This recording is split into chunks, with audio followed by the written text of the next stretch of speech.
Good morning student. Online tutorial Hindi class lecture 61 में Hindi literature में standard 7th के बच्चों का स्वागत है। बच्चों, आपने प्रीवियस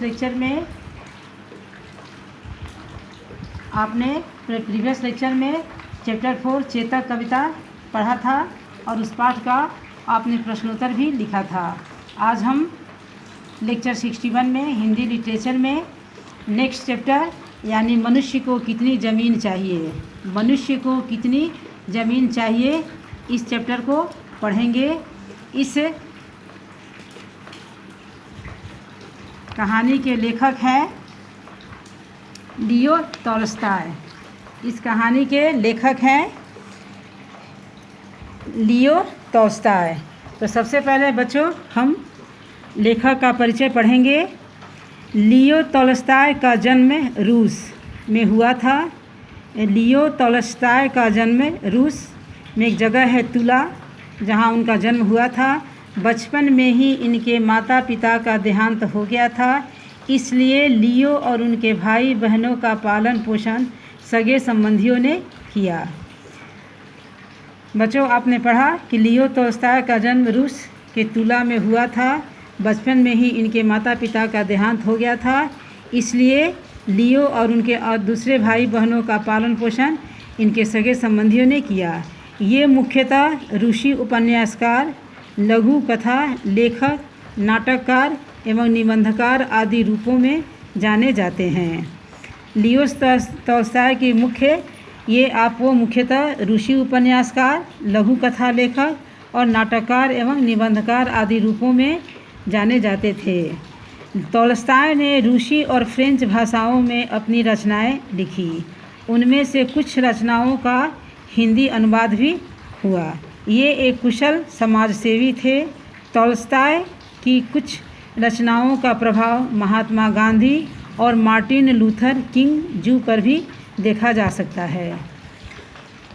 तो बच्चों, आपने लेखक का परिचय लियो टॉल्स्टॉय के बारे में आपने पढ़ा। इनके द्वारा लिखी गई कहानी मनुष्य को कितनी ज़मीन चाहिए है। तो सबसे पहले हम इस पाठ को पढ़ने से पहले इसका पठन पूर्व बोध पढ़ेंगे कि इस पाठ में क्या है, क्या पढ़ना है। तो मनुष्य तथा कुछ अन्य प्राणियों में लालच की प्रवृत्ति विशेष रूप से पाई जाती है, परंतु उसकी एक सीमा होनी चाहिए। धन संपत्ति और ज़मीन जीने के लिए आवश्यक है, लेकिन केवल इनके लिए ही जीना बुद्धिमानी की बात नहीं है। तो बच्चों, आप यहाँ देख रहे हैं कि बताया जा रहा है कि मनुष्य तथा कुछ अन्य प्राणी में लालच की प्रवृत्ति विशेष रूप से पाई जाती है, लेकिन यहाँ बता रहा है कि उसकी भी एक सीमा होनी चाहिए। अगर किसी के अंदर लालच है तो उसकी भी एक सीमा होती है। धन संपत्ति और ज़मीन ये सब चीज़ें जीने के लिए आवश्यक है, लेकिन केवल इनके लिए ही जीना वो बुद्धिमानी की बात नहीं है। मनुष्य को अपने विवेक का प्रयोग करते हुए लालच की प्रवृत्ति पर अंकुश लगाना चाहिए, क्योंकि मनुष्य यहाँ कह रहा है कि मनुष्य के पास बुद्धि, विवेक, दिमाग होता है, तो इसका भी प्रयोग करना चाहिए कि कोई भी चीज़ उसके जीवन में उसके लिए कितना आवश्यक है। इतना ज़्यादा लालच भी नहीं कि वो उसके लिए मुश्किल पैदा कर दे। तो यहाँ कह रहा है कि मनुष्य को अपने विवेक का प्रयोग करते हुए लालच की प्रवृत्ति, जो उसके लालच का जो प्रवृत्ति है, उस पर उसे अंकुश लगाना चाहिए, अन्यथा परिणाम बहुत बुरा हो सकता है। कई अन्य कहानियों जैसे राजा मिडास के सोने के लालच की कहानी तथा इतिहास में घटी हुई घटनाओं का उदाहरण दिया जा सकता है। यहाँ मिडास के बारे में आप देख रहे हैं कि दिया है कि उन्हें इतना लालच था कि उन्होंने वरदान मांगा कि मैं जिस भी वस्तु को छूं वो सोने की हो जाए, और उनके अंदर इतनी लालच हुई कि एक बार उन्होंने अपनी पुत्री को भी स्पर्श किया तो उनकी पुत्री भी सोने की हो गई। अब वो खाते तो भी सोना,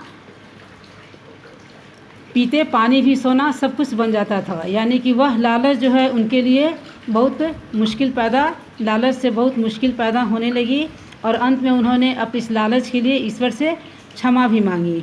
तो यहाँ आप बच्चों देख रहे हैं कि इस कहानी के माध्यम से शायद आपको यही बताया गया है। तो हम जब आगे इस कहानी को पढ़ेंगे तो हमें पता चलेगा कि लालच का क्या परिणाम होता है। आज आप इस कहानी के पढ़ने से पहले इस पाठ का आपने पठन पूर्व बोध पढ़ा और इस कहानी के इस पठन पूर्व के माध्यम से आपने समझा कि हमें इस कहानी में क्या पढ़ना है। आज के लिए धन्यवाद। नेक्स्ट लेक्चर में हम इस कहानी को आगे पढ़ेंगे और जानेंगे कि क्या हुआ।